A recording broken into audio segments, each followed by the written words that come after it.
अब हम करने वाले हैं मेंटल मैथ कक्षा 9 अध्याय 6 का अगला भाग। मैं हूं हरी सर और आप सभी बच्चों का आपके अपने चैनल जिसका नाम है मैथ्स विद हरी सर पर स्वागत है। आइए करना शुरू करते हैं। बहुत ही आसान है। देखो यहाँ पर x और y का मान ज्ञात कीजिए। x और y का मान क्या करना है, ज्ञात करना है। यहाँ पर कोई मान नहीं है तो यहाँ पर मैं d लिख लेता हूँ बच्चों इधर, ठीक है। तो x और y का मान ज्ञात करना है। x इधर है, y इधर है। तो सबसे पहले हमें x का मान ज्ञात करना होगा। और ये देखिए, ये x जो आ रहा है वो d r और q इस त्रिभुज में आ रहा है, यानी क्यू डी आर में आ रहा है ये, ठीक है। और क्यू डी आर में ये जो निशान होता है ना, ये 90 डिग्री का होता है। यहाँ पर ये x है और ये 40 डिग्री है। अब बच्चों दो कोणों का तो हमें पता है, तीसरा कोण ज्ञात करना है तो आसान है। तीनों कोणों का योग 180 डिग्री होता है, तो तीनों कोणों के योग में से इन दोनों कोणों का योग हम घटा दे तो x का मान आ जाएगा। आइए कर लेते हैं। त्रिभुज क्यू डी आर में, ठीक है, यहाँ पर ये देखो सीधा लिख देता हूँ, 40 डिग्री जमा 90 डिग्री जमा x बराबर 180 डिग्री, ठीक है। ये त्रिभुज क्यू डी आर हो गया। क्यू डी आर में तीनों कोणों का योग कितना होगा, 180 डिग्री होगा, यानी 40 जमा 90 जमा x बराबर 180 होगा। अब 90 और 40 तो होता है 130। अब उस 130 को मैं इधर ले आता हूँ बराबर के निशान से, तो इधर आकर ये घटा में हो जाएगा और जब हम इसको घटा देंगे तो आ जाएगा 50 डिग्री, ठीक है। ये आ गया, तो x का मान तो आ गया 50 डिग्री। अब बच्चों देखो, अब y का निकालना है। अब आप देखो ये त्रिभुज ले लो, त्रिभुज एस पी और ये आर, त्रिभुज एस पी आर में, ठीक है। त्रिभुज एस पी आर में, त्रिभुज एस पी आर में ये जो y है ये बाह्य कोण है और बाह्य कोण अपने अंतःभिमुख कोणों के योग के बराबर होता है, ठीक है। आइए कर लेते हैं। त्रिभुज एस पी आर में कोण y एक बाह्य कोण है, ये मैंने लिख लिया, बाह्य कोण है, ठीक है। और बाह्य कोण, ये जो बाह्य कोण है ना, ये बराबर होगा अपने अंतःभिमुख कोणों के योग के बराबर। अंतःभिमुख कोण एक तो 30 डिग्री का और ये x का मान कितना है, 50 डिग्री, तो y बराबर आ गया 80 डिग्री। तो ये बच्चों आपका उत्तर निकल गया। एक तो आ गया x का मान और ये y का मान आ गया, ठीक है। आइए करते हैं अगला प्रश्न। इसको हम हल करने वाले हैं। एक त्रिभुज के तीनों कोणों का अनुपात 2:4:3 है। त्रिभुज के सबसे छोटे कोण का मान ज्ञात कीजिए, यानी सबसे छोटा जो अनुपात होगा वही सबसे छोटा कोण होगा। अब इसको करने के लिए बच्चों आपको तो मालूम है ना, त्रिभुज के तीनों कोणों का योग कितना होता है, 180 डिग्री होता है। तो उस 180 को आपको भाग कर देना है अनुपातों के योग से, यानी 3 जमा 4 कितना होता है, 7 और जमा 9 हो गया। 9 से भाग कर दो तो 9 दूनी 18 और 0 यूं क्यों, ये 20 एक मान निकल कर आया आपको। अब देखो जो भी कोण पूछा, सबसे छोटा पूछा ना, तो निकाल सकते हैं सबसे छोटा कोण। सबसे छोटा कोण बच्चों 2 अनुपात में है, तो 2 को कर देना है, इस मान जो मान निकल कर आया ना इससे गुणा कर देना है। 20 दूनी 40, 40 डिग्री का आ जाएगा बच्चों। अगर सबसे बड़ा पूछा होता तो फिर 4 से गुणा कर देते, वो 80 डिग्री का आ जाता। इस तरीके से बच्चों आपको करना है, ठीक है ना। तो ये आपका प्रश्न हल हो गया। आइए करते हैं प्रश्न नंबर 28। अब प्रश्न नंबर 28 में क्या कहता है पढ़ लेते हैं। 5y जमा 62 डिग्री और y जमा y डिग्री संपूरक है। संपूरक का मतलब क्या होता है, दोनों कोणों का योग 180 डिग्री होना। y का मान ज्ञात करना है, तो बहुत ही आसान है। तो इन दोनों कोणों को हम क्या कर दें, जमा कर दें इस तरीके से, ठीक है। तो 180 ये आ गया, ठीक है। अब y का मान निकालना है। अब बच्चों देखो 62 और 22 और इधर 5y और 1y, ये तो हो गया 6y, और जमा इधर लिख लेते हैं 2 और 2 4, 6 और 2 8, 84 हो गया बराबर 180। 84 इधर जमा में, इधर आकर ये घटा में हो जाएगा। 6y बराबर 180 घटा 84, घटा लीजिए, 10 में से 4 गए 6, 7 में से 8 गया 1 और 1 यूं का यूं आ गया, ठीक है। अब हमें क्या करना है, अब हमें करना है बच्चों यहाँ पर 6y का मान निकालना है। ठीक है, ये भाई 5y ये था और 1y, दोनों को जमा किया तो 6y हो गया। तो इस तरीके से हमें क्या करना है, ये मान निकाल लेना है। ठीक है ना। अब देखो यहाँ पर घटा दिया हमने, 10 में से 4 गया 6, यहाँ पे रह गया 7, 7 में से यहाँ पर क्या हुआ, देखो अब हम इसको घटाएंगे। 6y बराबर 180 घटा 8y। अब घटा लीजिए, 10 में से 4 गया, यहाँ पर 6, यहाँ पे रह गया 7, तो 7 में से 8 नहीं जाएगा, 17 में से 8 गए, कितना आ जाएगा 9। ठीक है, 96 आ गया।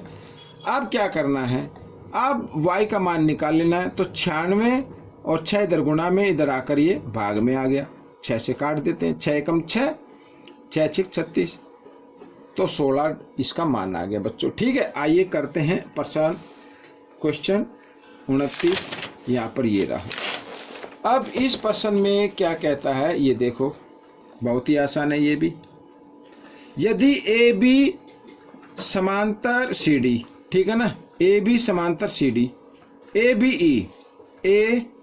ई ये वाला, ठीक है ना, ये कौन है 130 डिग्री दिया हुआ है। बी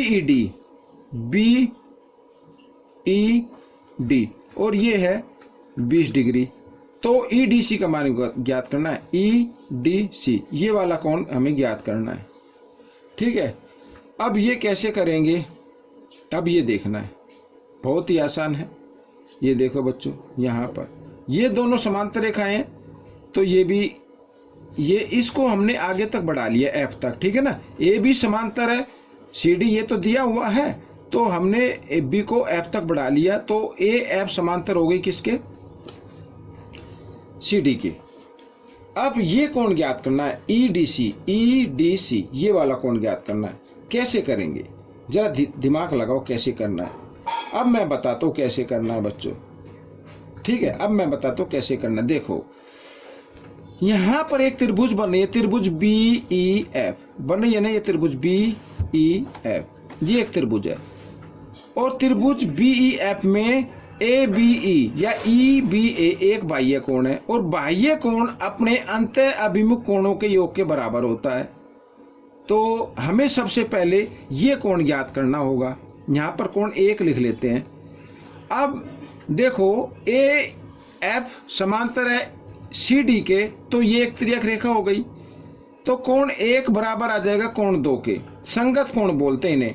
तो इस तरीके से कोण 2 की वैल्यू यानी कि ई डी सी की वैल्यू आ जाएगी। ठीक है, आइए पहले एक के निकाल लेते हैं। तो त्रिभुज बी ई एफ में, ठीक है, ई बी ए कोण ई बी ए एक बाह्य कोण है, ये मैं लिख लेता हूं, ये बाह्य कोण आ गया। तो बच्चों बाह्य कोण अपने अंतःभिमुख कोणों के बराबर होता है, यानी 20 जमा कोण 1 बराबर होगा 130 के, सीधा लिख दिया मैंने। ये कोण 1 जमा 20 दोनों कोणों का योग, ये योग कर दिया, ये बराबर किसके होगा, इस बाह्य कोण के बराबर होगा। ठीक है, यहाँ पर तो कोण 1 का मान आपको निकालना है। तो 130 डिग्री 20 इधर जमा है, इधर आकर घटा 20 हो गया, तो बराबर आ गए 110 डिग्री।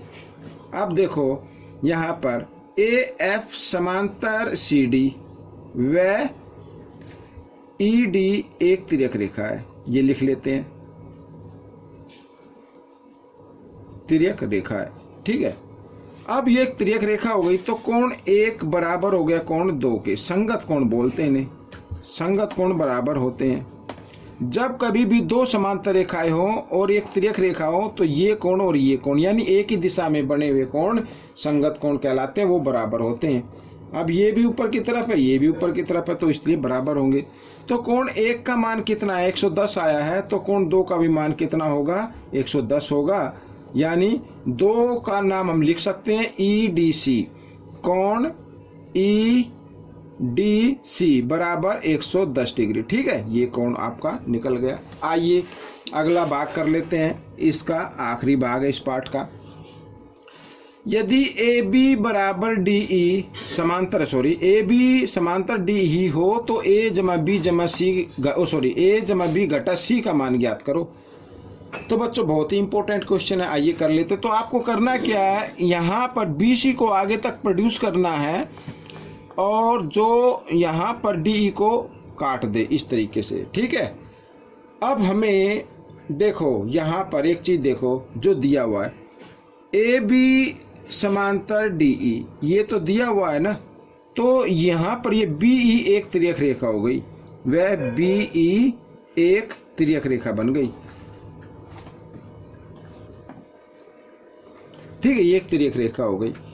अब तिर्यक रेखा के एक ही और बड़े अंतःकोण, यानी इसका नाम हम कोण 1 दे देते हैं, ठीक है।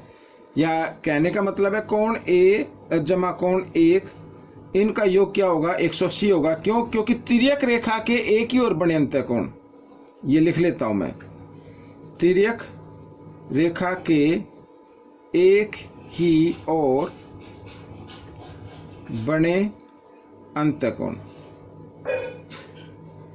अंतःकोणों का योग क्या होता है, 180 डिग्री होता है। भाई दो रेखाएं हैं, ये तिर्यक रेखा हो गई, तो ये और ये इस तरीके से इनका योग हमेशा क्या होगा, 180 डिग्री होता है। तो ये दो समांतर रेखाएं, ये एक तिर्यक रेखा हो गई, तो अंदर की तरफ अंतःकोण, तो अंदर की तरफ बने कोणों का योग क्या होता है, 180 डिग्री होता है। तो आपको कोण 1 का मान निकालना है। इसमें कोण 1 बराबर 180 डिग्री घटा कोण A, इस तरीके से लिख लेना है, ठीक है। यहाँ पर ये समीकरण 1 आ गया। अब यहाँ पर ये जो दिखाई दे रहा है ना, इसको हम लिख ले 2। अब 2 का मान भी निकालना है आपको, कोण 2 का भी मान निकालना है। अब देखो कोण B जमा कोण 2, भाई ये एक ही रेखा पर बने हैं ना, ये रेखा तो 180 डिग्री की होती है, तो इस रेखा पर B है और ये 2, ये वाला, तो दोनों कोणों का योग क्या होगा, 180 डिग्री होगा। इन्हें हम बोलते हैं रेखीय युग्म, यहाँ लिख देता हूँ रेखीय युग्म। तो यहाँ पर कोण 2 का मान निकाल लीजिए आप, 180, और ये B इधर जमा इधर आकर घटा कोण B, ये समीकरण 2 बन गया, ठीक है। अब हमें ये मान निकालना है। अब ये मान निकालने के लिए हमें त्रिभुज CDE लेनी है, ठीक है, त्रिभुज CDE लेनी है, तो आपका ये आंसर आ जाएगा। आइए देखो, त्रिभुज CDE में अब आपको ये तो मालूम है ना, त्रिभुज के तीनों कोणों का योग क्या होता है, 180 डिग्री होता है। यानी कोण 1 जमा कोण 2 जमा कोण यहाँ पर D, ये इन तीनों कोणों का योग कितना होगा, 180 डिग्री होगा, ठीक है, लिख दिया। अब कोण 1 का मान कितना, समीकरण 1 से देखें तो 180 घटा कोण A है, ठीक है। और 2 का मान कितना है, 2 का मान है, जमा का निशान, 2 का मान है 180 घटा कोण, यहाँ पर B लिख लेता हूँ, ठीक है, और जमा D का मान है बच्चों C, तो C बराबर 180, ठीक है, इस तरीके से। अब 180 इधर है बराबर है, इधर भी बराबर 180, तो इनको आप काट सकते हैं, ठीक है। अब आपके यहाँ पर क्या बचा, यहाँ पर A लिख लेता हूँ ऐसे, घटा A घटा B और जमा C, ये बच गया बराबर, इधर बच गया कुछ नहीं है, तो इसे 180 को ले आओ इधर, ये घटा 180 आ जाएगा, ठीक है। अब बच्चों देखो, इसमें से आप घटा का निशान कॉमन ले लो, तो A, भाई ये घटा का A था ना, अब हमने बाहर निकाल लिया निशान, तो जमा का A हो गया, तो B भी जमा का हो जाएगा, लेकिन ये जमा C है, ये घटा का हो जाएगा, इस तरीके से, ठीक है, ये आ गया। घटा से घटा का निशान काट दो, तो A जमा B घटा C बराबर आ गया 180, यही आपका आंसर है। तो बच्चों ये भाग पूरा हो चुका है। आपको ये भाग कैसा लगा मुझे जरूर बताएं, और इसमें से सीखकर दूसरों को जरूर सिखाना है। मिलेंगे अगले भाग पर, तब तक आप प्रैक्टिस करते रहिए। धन्यवाद।